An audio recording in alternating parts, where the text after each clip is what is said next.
Alright, time to do a brain dead fart for React. Sorry, this is not like in traditional reaction manner. I just try to click the button and I just want to watch the video. Hello, I like money. It's at 2 times speed, and this video doesn't really have a whole lot of editing, so whatever. Over the course of the last couple of days and weeks, I've been feeling very reflective, very sort of introspective over the course of the last 10 years, I guess, at this point, as it approaches, 11 years actually, approaches my YouTube anniversary from when I created my channel and uploaded one of my first videos. And here we are. I see myself as going from what I've deemed myself to be basically a kid to now where I am today with a home, a son, a family, responsibilities. And so much of that I owe to you, of course. So big thank you and shout out to all of you for subscribing. 200,000. I mean, it's a big number, and it's crazy to think that many people stopped by and thought to themselves, yeah, I'm gonna click that button and return for more. So thank you so much, and I appreciate that. But I suppose it has kind of created this sort of imposter syndrome style existential dread where I'm just like, damn, like, where am I? What am I doing? Like, do I deserve this? Like, did I just get lucky? What am I really worth as a person? All of these, crazy questions that come up in your mind when you sort of take a step back and think to yourself, damn, what did I do to deserve this, and how did I get here? I suppose in this video, I'm just going to take the time to talk a little bit about where I'm at as a person, where the Yu-Gi-Oh! TCG and Master Duel game is to me personally, as a content creator, as a player, as a person. So I suppose I would just like to say thank you for tuning in and for supporting me for this long, and I guess I'll just, ramble on. It's going to be very basic, unscripted. I'm kind of just talking out of my ass, I suppose, for lack of a better term, but off the cuff, and kind of just bringing some of my thoughts that I've been considering for these last few weeks, months at this point together. Beginning with TCG, I suppose, first and foremost, I think it's probably unsurprising for many of you that there just isn't really any TCG content on my channel anymore. There is actually not that much TCG content in general out there, at least like in terms of the big numbers that you would see on something like a Team Samurai or a Simo style, big project or YouTube video. Like the TCG numbers just kind of aren't really there for the most part, and that's because like Master Duel, I think, has overtaken and has become the prime way to create content, and I think that's positives and negatives to that. But I can just say for me personally, and I will talk a little bit more in detail about Master Duel later, but for my own situation and circumstances, and again, this isn't about arguing what's better or worse, or this isn't like a W or an L for this side or that side. I'm like filing down a disgusting callus. I have like a massive callus because I do a lot of bench press now. Or an argument to be had here. I'm just basically sharing my own personal thoughts and experiences with you over the few years that I've been around for, and to give you my personal perspective.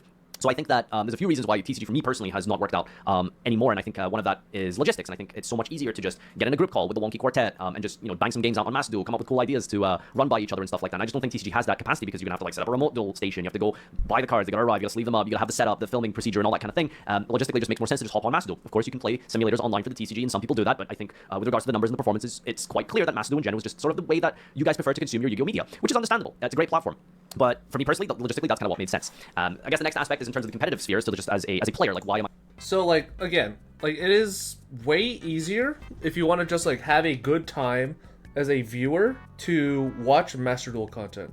Because TCG content is like very complex and difficult, and it's very hard to understand if you're not like an active locals player. Unless you are like at minimum a semi-competitive player, you are not gonna be able to have a good time watching Yu-Gi-Oh content. You know what I mean? It's just hard. It's just like very hard to do it because of like how in-depth like Yu-Gi-Oh content is. You know what I mean? Like there's a lot that goes into, just like IRL Yu-Gi-Oh, and that sort of thought analysis is something that you have to like pretty heavily consider for the most part.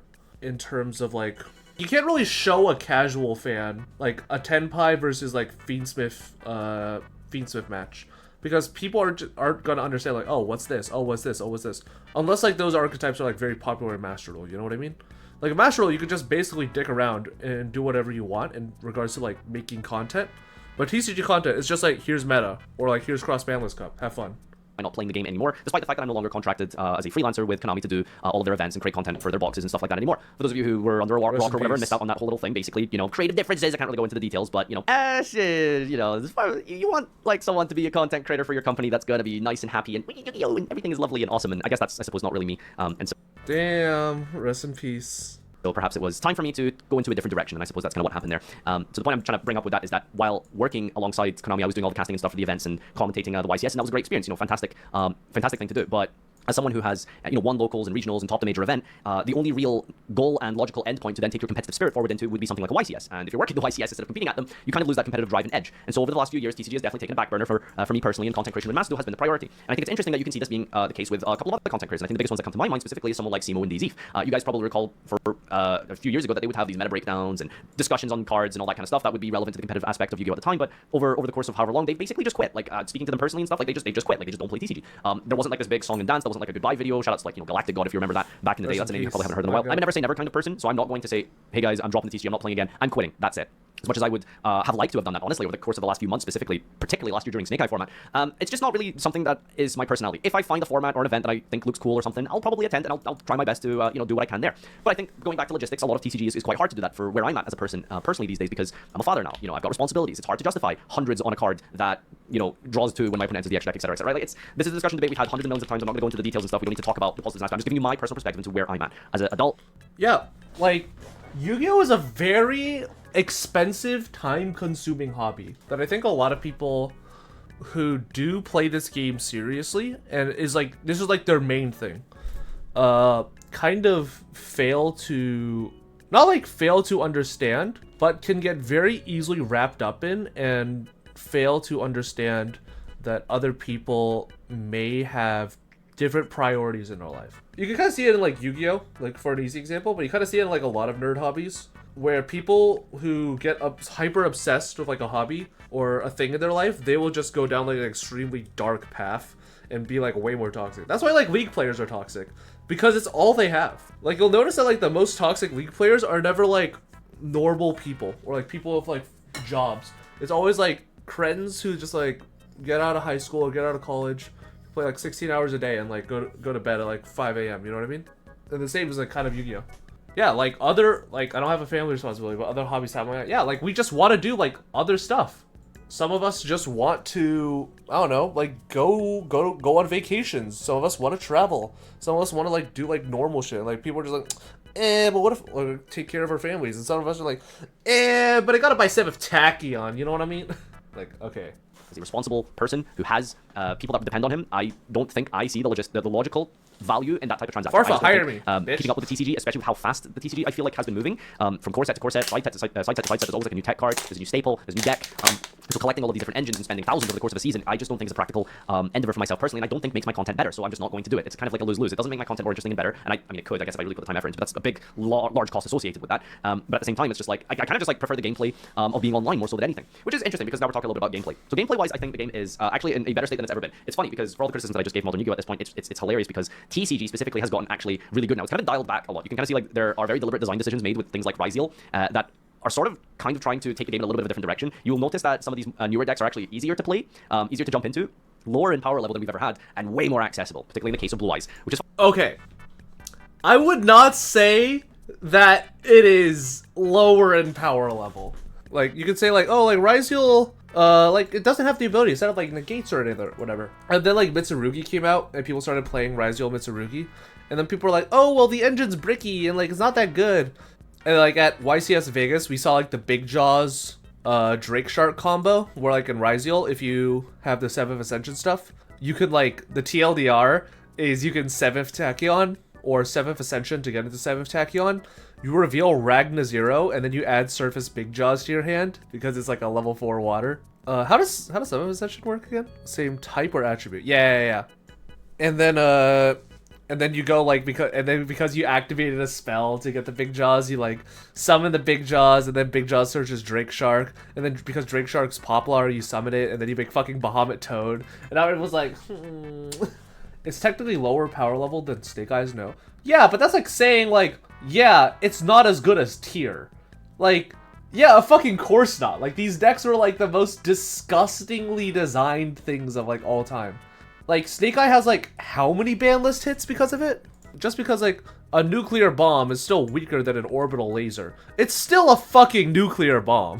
But yeah, when you look at, like, Snake Eye bans, you have, like, Ash, you have Poplar, you have a lot of the Link stuff and, like, Synchro payoffs, like Appaloosa, you have, like, Baron de Fleur, you have Borreload's Savage Dragon, you have, like, Beatrice. Oh my god, Beatrice. Oh my god, this fucking Beatrice and OSS is the most fucking cancer of all time. Yeah, no, he's saying like it's like overall decks are on a lower power level trend, and I'm like, I don't think that's true. I don't think that like decks are in lower power trends. Like I think decks are just objectively like, you could say like some decks are lower power trends, and I could agree with that. But at the same time, like Malice Endboard is still fucking like FTK. You know what I mean? Like Malice Endboard is like disgusting.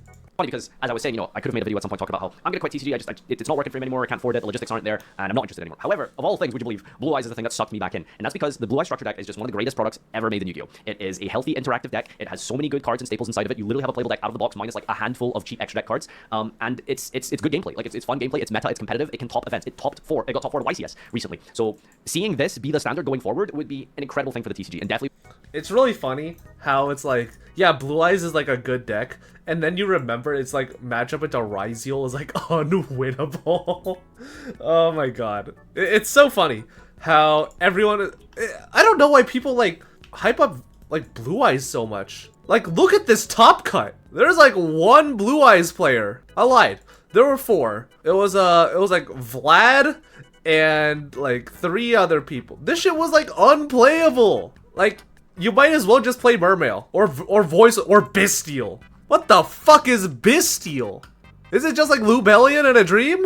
It would be something that would absolutely have me creating content for the game once again if this was the standard. The problem is that I'm worried that Blue Eyes and yugioh specifically are an anomaly for good gameplay and price and not a standard, right? I feel like this is probably the exception to the rule, as we've seen with Fiendsmith and Snake Eye and all of the decks historically for the last, forever, right? Yu-Gi-Oh's just always been that way. We've just kind of gaslit ourselves as a community into accepting that that's how it is. If a deck is like 500, that's a good deal. Whereas in other card games, that's like every meta deck in the format together is like that number. Yep. And so we've just sort of accepted that that's where Yu-Gi-Oh is. And it's really sad because I think so much of what is great about Yu-Gi-Oh is kind of gate-kept and held back by a big corporation. Ultimately, the vision that Kazuki Takahashi had for this game, I mean, probably didn't have this vision of where it is today, but certainly as a fun game for people to enjoy, was probably not also caveated with quarterly earnings, stocks that have to be, managed and profited upon every year. And I think that's like where a lot of decisions sometimes come from. So many aspects of the TCG feel like they are kind of financially driven, which makes sense to some degree because it's a business ultimately, but it's also sad because it's a thing in the whole gaming industry, right? It's a thing that so many people are seeing. Corners are being cut, costs are being reduced wherever possible, in the process sacrificing quality, and it feels like it's something that is obviously leaked into card games as well. So that's disappointing, but there's also lots of good positive aspects that we've seen in TCG going forward that I think are alleviating some of these issues and why I hope that TCG keeps getting better. For all the gameplay reasons I mentioned, but product-wise as well, things are likewise getting better, and that's good, that's a positive. Some of the aspects I think that have happened over the last couple of months, potentially year, is we've seen the Rarity Collection. Rarity Collection is an incredible set that has multiple different rarities of reprinted, highly anticipated, sought-after cards. This is a good thing, that's positive. It's a band-aid fix though. That's my issue. It really is a band-aid fix. When you really look at it, reprints are a band-aid fix. I would like to see this be addressed at the core level. And I think a great example of this is that this is already the case in something like the OCG. Like the OCG core sets for their products utilize the Rarity Collection model. They have easy access, low rarity cards to get into the metagame of the current format. But for the people who want to max out their deck and look really cool and stuff, there is that profitability margin available on the company side and business numbers of things to be able for them to facilitate that because there are chase cards in those core sets. And I guess it works really well over in the OCG, so it really does beg the question why that doesn't also translate well over here. I think it's really weird to kind of correlate the two because, like, I've said this like a bajillion times, but the two main things is like, one, the OCG has like OCG games have a very different culture when it comes to gacha games. Every TCG does it, sometimes. Not like Magic the Gathering. Magic the Gathering doesn't do it. Like, there's no low rarity reprint of like fucking Shieldred, you know what I mean? Like, when it comes to like the OCG, like they have a very specific like gacha system, like gacha culture that's been very prevalent for a while. There will always be because of just like the natural gacha element that exists in Yu-Gi-Oh! People are always willing to like pull for XYZ card if it's gonna be like their big booby alternate art anime mommy. But additionally, like a thing that is pretty relevant in regards to TCG versus OCG is just the fact that the OCG objectively has more players. Way more people in the world play trading card games in Japan or like Asian countries relative to America. For the most part, America is like trading card games or tabletop games outside of exactly Magic the Gathering Commander is an extremely small niche in the extreme grand scheme of things that you just can't compare. It's just not a comparable thing.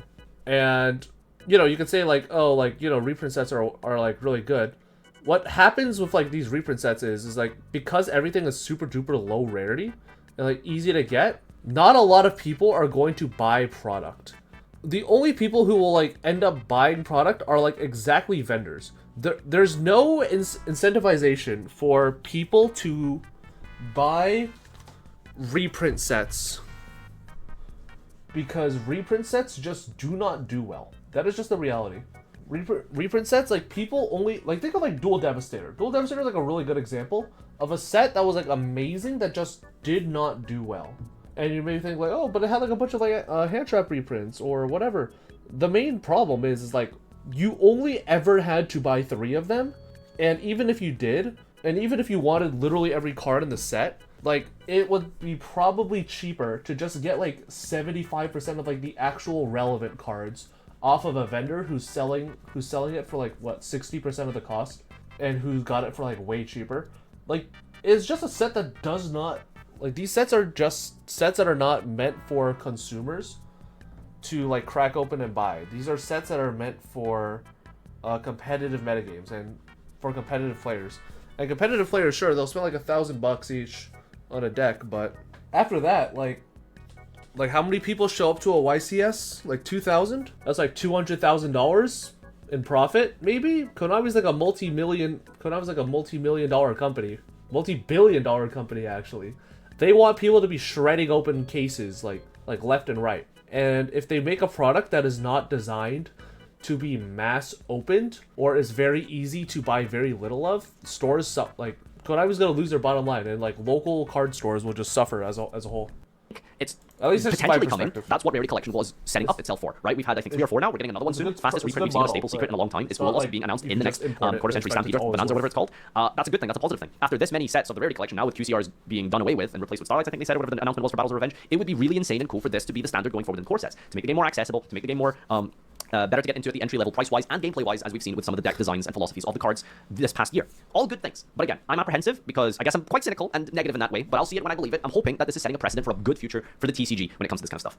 Going back to a little bit of some of the negatives, I suppose, I think one conversation that really stuck out in my mind was the whole loss of the midcore player thing, and I guess that's why a lot of the aspects of what I'm talking about have affected me personally in my desire to play competitively. And that's talking about Team APS's video that he made a couple weeks ago, talking about this idea that there's this average competitive player. There are competitive players that you'll see on YouTube, that you'll see in deck profiles and constantly get features at events and stuff like that because they travel the world to attend every event, they own every deck, they have sponsors, and they play the game at the highest level because that's just, I guess, the direction and position that they've been blessed with to be able to have. But for a lot of people, you might know the term as something like dad gamer, which is how I view myself. It's the person who has X number of dollars or hours per month to be able to dedicate to this hobby. And so we are the type of players who take a pet deck, take a budget version of a meta deck, perfect it to the best way that we can with the tools allotted to us and the tools available to us, and try and do our best with it at locals. Try and see if we can top a regional with it. Potentially enter 1 or 2 major events in a year if it's within our locale. Like if you live in Germany, you might go to the German Nationals. If you're from the UK, you might go to the UK Nationals, maybe the YCS that's held in the UK that year, but that's kind of as far as your budget / time and really energy will allow you to go to. So I think a lot of the good aspects are being, at least this year it was great, right? Like Blue Eyes being able to be used as a budget option, the gameplay very easy to get into. Like this is good stuff, but it always does sit with me, and I always think about how when Team APS brought up this video, it was really kind of in response to how he was invited for, just so the context, I'm sure some of you already know this, but basically TLDR, he was invited as the as an official partner content creator alongside Bandai at one of their One Piece events, and there was a huge number of ex-Yu-Gi-Oh players, people who quit the game. It's crazy and sad to think that there are people who get really deep invested into the game, move on because of everything I just mentioned, problems that are very easily fixable. And one of the biggest, multiple different reasons that people and fans would give Team APS is like, hey, I still really like your videos, I still watch a lot of your casual content, but the reason I don't play competitive Yu-Gi-Oh anymore is because pricing and because of the power creep of the game.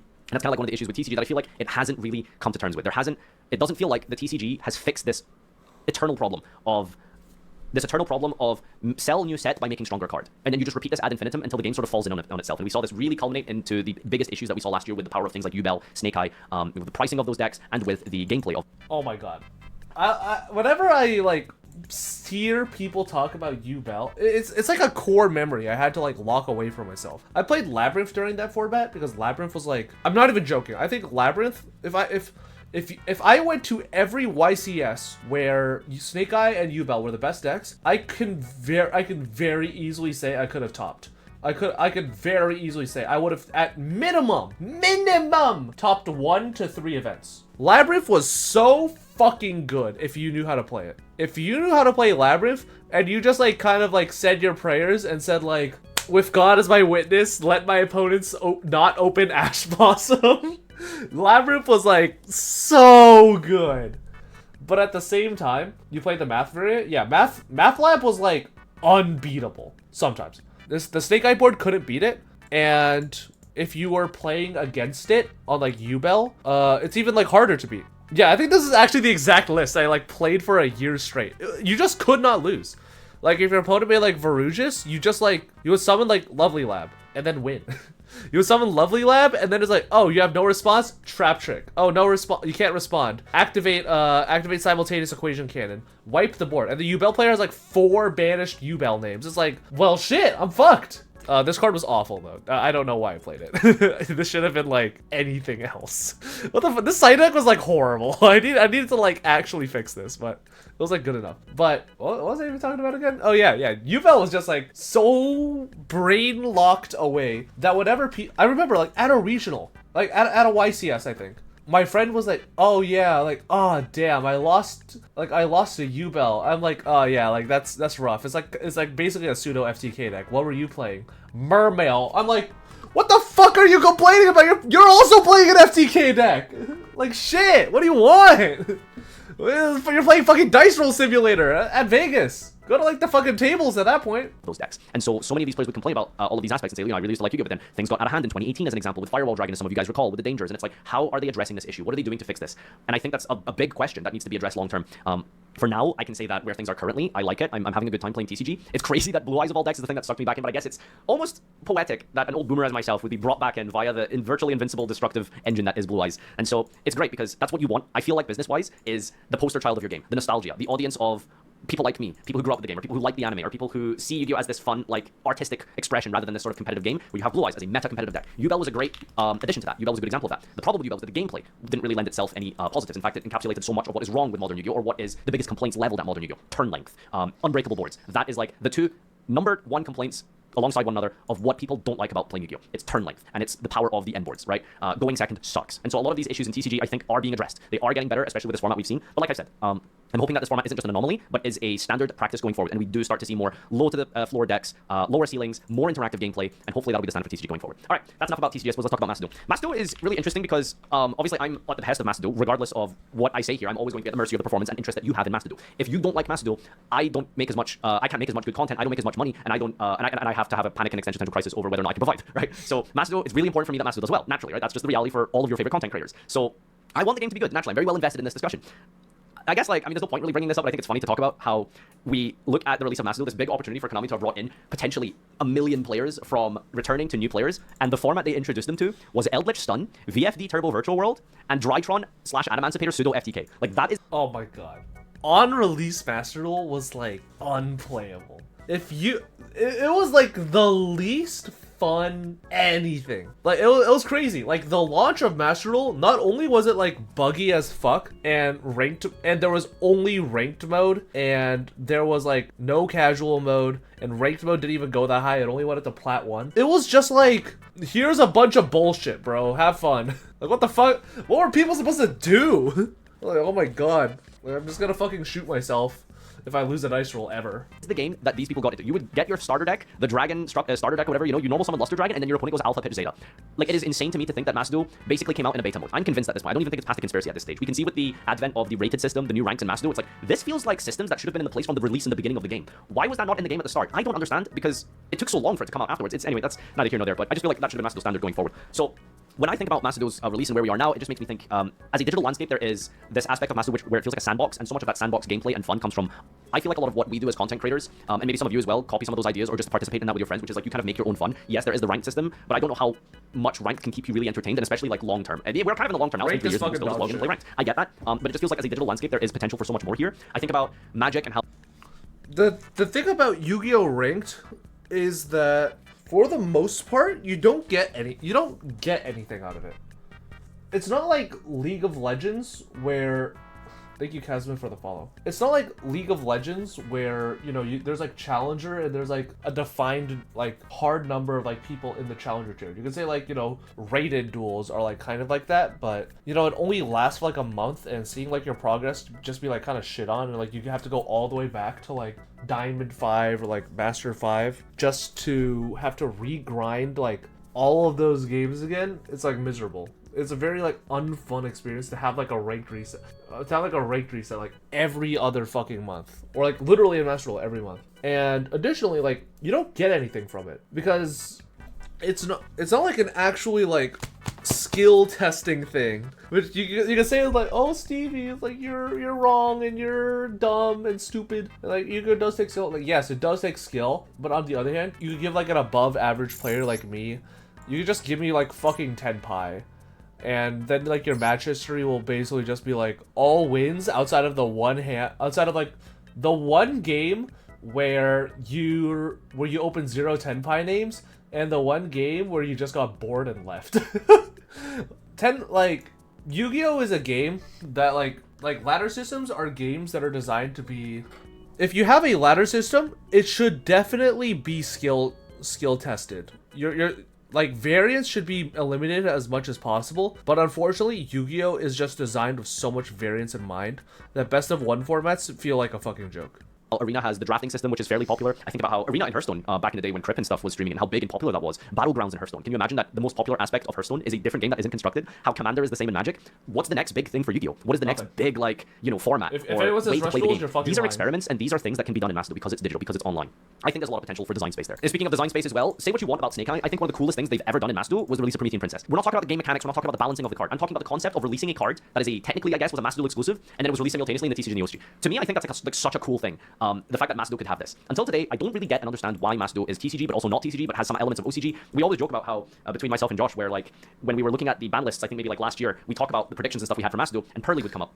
And every single time without fail, we would say something incorrect about Pearly. Because the ratios in TCG, OCG, and Masdo were all uniquely different between all three games. Like, it's baffling to me why there needs to be this almost layer of complexity when you have an audience that doesn't have all the time in the world to get invested in your game. You would think it would be such a great, fantastic pathway into more profit for your company if you had Masdo be the gameplay that then got people invested from outside of the Yu-Gi-Oh space or card game space, and then realize themselves, let me try play these decks in real life, and then they buy those cards and go to a local game store. Like, that feels like a natural point A to point B direction, but that doesn't happen because Masdo is a different format. It's especially as an OCG player, it's crazy for me to think about because I don't know how they feel about it, but it's bad enough for me realizing that the game is like 6 months behind. Imagine how they feel that it's like a year behind. You know what I'm saying? But also weird because it's like they're releasing cards that are recent. Like for us, Blue Eyes came out like 2 weeks or 3 weeks ago or something. Now it's here in Masdo. And for OCG, they probably have similar examples, right? Maybe not as close in time, but anyway, those are like a lot of like complaints that I have about Masdo. I think like the most important aspect here is that Masdo's fun. I'm enjoying it. More so the aspect that I have with my friends. I suppose, you know, as weird as it is to call the Wonky Quartet my friends, that's just how much this game has given me, is this connections, this networking, these other people in my life that are now almost in some way deeply entrenched in my life via my career. And that's what Masdo has provided, and that's fun. I like that. It's enjoyable. It just would be so good if Masdo had other ways that would provide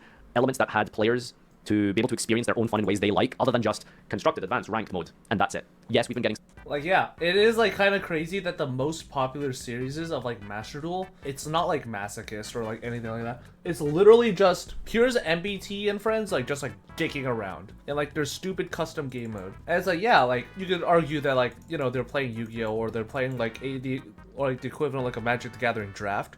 But it's technically, quote-unquote, not what Yu-Gi-Oh! Is about. And it's just, like, this very weird... It's just, like, very weird to, like, conceptually think about. Some cool festivals. There have been some really interesting duel trials. Absolutely, I've had so much fun with the 2025 one, for example, the Duel 1, the Edison 1. These are great. I did have fun with those. Definitely care but it's weird about that the duel trial is three duels to win, get 1 pack for 4 days of content. This should be a festival. Some of these should be permanent modes. It's just disappointing because it's digital. It's online. Like there isn't like a limited amount of cost associated, I think, with so much of this, right? Like the tools are already there and implemented, right? They've done the duel trial. It wouldn't be that hard to make it last longer. That's literally just tuning a knob on a metaphorical digital landscape and software to just make the event longer, right? Like things like this, I think would be really good and would help bring new players in via things like Go format that they've done in duel trials. So yeah, I think like ultimately what I'm trying to say with the whole Masdo aspect is that it's great. It just feels like there's so much missed opportunity. I think that's the best way to describe it, is missed opportunity. It feels like there's so much that can be done here that isn't being taken advantage of, and I would like to see more of that.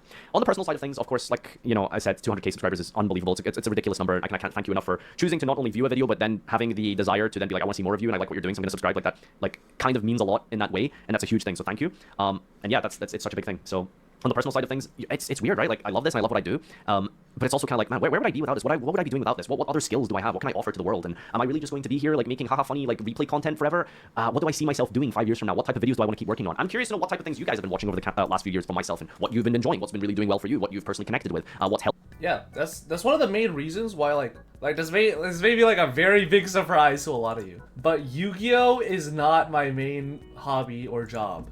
My main job is being like a production manager for channels and people. Like, it is just not, like, for the most part, like being a content creator full time is not something that is like sustainable. Unless you like hit the lottery and like you're like Duel Logs or like Mr. Beast or whatever. If you become like a bajillion trillionaire, then yeah, it's gonna be good. But for most people, for like Farfa or like MBT or like smaller creators that are like under like 1 million subs, like, making content 24/7 is a business model that dies the second that you stop making content or like fall out of love with a game. You know what I mean? That's just me though. Helped you, things like that, you know, and I think that's something for me to sort of take a step back and introspectively think about the future of and just build upon. So yeah, fatherhood's been great. It's hard but rewarding, and yeah, that's my priority, I suppose, is being able to provide for this little one and give the best life possible that I can have. So it's been enjoyable, it's been fun. But man, I will say that I don't want to say content creation and streaming is a hard job or anything like your 9 to 5,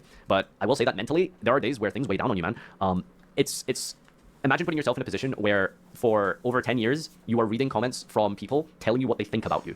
Like, you don't really get that in a normal situation. You don't just have random strangers coming up to you and giving you their 2 cents on what they think, like, about your appearance, what they think about how your brain works, your intelligence, right? Like, that's not, you don't get unprompted, like, comments like that, but you do on the internet as a content creator, right? And I guess it's interesting to manage that emotionally and distance yourself and dissociate from what is essentially strangers who see a persona or who see, like, a facade or a presentation of yourself that you give on the internet. And it's hard some days, I'll be honest with you. Like, it genuinely is hard, because it's one of the jobs that where you can kind of directly, specifically ascertain value to your intrinsic purpose in life. Like, you look at a number on a screen and be like, that is your worth today, right? And that's scary. You can imagine what that sometimes can do to your mental health. It's like, these are the number of people that tuned into your stream today. These are the number of people that subscribed to you this month. These are the number of people that watched this video. This is what you're worth. This is your value. This number is what you are worth. Like, it's hard, man. Like, some days that really kind of weighs on you. It's real despair. I don't know what to really say about it. I guess I'm just speaking out loud at this point from the parasocial aspect. So just please be nice, I guess. Please, I'm very fragile these days. Yeah, it's there's a lot of fun aspects to that, but also kind of convoluted worries that appear with that type of thing. So I guess all of that to say, just keep rolling with the punches, and we'll get through it. I'm trying to weed through all of the comments to try focus on the feedback and really focus on what is appropriate ways to improve my content and make it better, other than just, your hair looks weird today or something.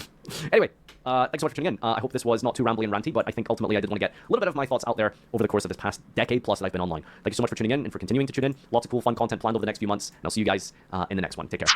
But yeah, interesting video. Good discussion points. Let me know what you guys think in the comment section down below about your relationship with Yu-Gi-Oh! Again, I know this was kind of just like a scuffed react that basically was like borderline not even a video, but I did want to have this video talked to and seen in some capacity, and it's always good to hear other people's opinions about the game and stuff like that. Anyways, I'll see you guys in the next video. Goodbye forever.